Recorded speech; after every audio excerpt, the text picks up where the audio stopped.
173-ші есеп. Біріншісі. Тұрғын үйдің әр қабатында 3 пәтерден орналасқан. Бір кіреберісте, яғни подъезде 27 пәтер, 32 пәтер, немесе 69 пәтер болуы мүмкін бе? Бізге айтылып тұрғаны, әр қабатта мынандай үлкен үй берілген болса, соның бір подъезінде әр қабатта 3 үйден орналасқан дейді. Бұл не деген сөз? Әр қабатта 1 үй, 2 үй, 3 үй болуы мүмкін. Мына қабатта 3 үй, мына қабатта 3 үй, мына қабатта 3 үй, сол сияқты. Енді сұралып тұрған сұрақ, онда мына бір үйдің ішінде 27 үй болуы мүмкін бе дейді. Қалай ойлайсыздар?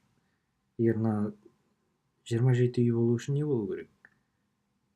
Әр қабаттағы үйлердің санын қосқаныңызда толық үйдің саны 27 болу керек. Ал әр қабатта 3 үйден орналасқан, 3 пәтерден орналасқандықтан біздер тексереміз, 27 3-ке бөліне ме екен. Сендер көбейту кестесінен білесіздер, 27 3-ке бөлінген кезде 9 болады. Бірақ жаңағы үйренген ережемен қарайтын болсақ, бұл 27-нің сандарының цифрларының қосындысы неше болады? 2 қосылған 7 9 болады. Ал бізде 9 3-ке бөлінеді. Сондықтан біз айтамыз, 27 пәтер болуы мүмкін дейміз. Енді 32 пәтерді қарайық.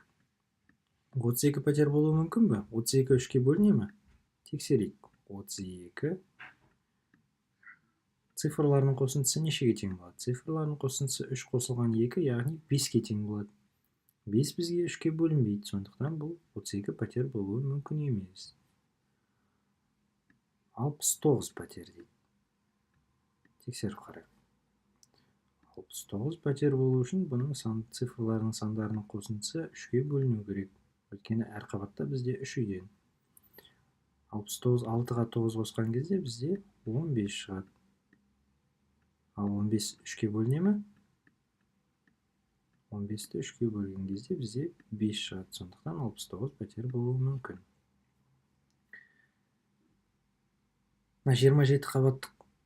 27 пәтер болатын болса, бұл үйде неше қабат бар деген сөз?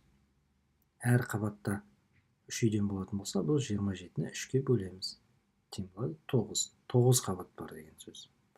32-ге болуы мүмкін емес. 69 пәтер үйде ше. 69 пәтер болатын болса, бұл әр қабатта 3 үйден болатын болса, неше қабат деген сөз? Бұл өте зәулім үй болып тұр. Бұл 69-ды 3-ке бөлген кезде неше болады? 23 шығады екен. 23 қабатты үй екен, әр қабатта 3 үйден болады. Сол сияқты сендер мына екінші және үшінші есепті өздерің шығарып көріңдер.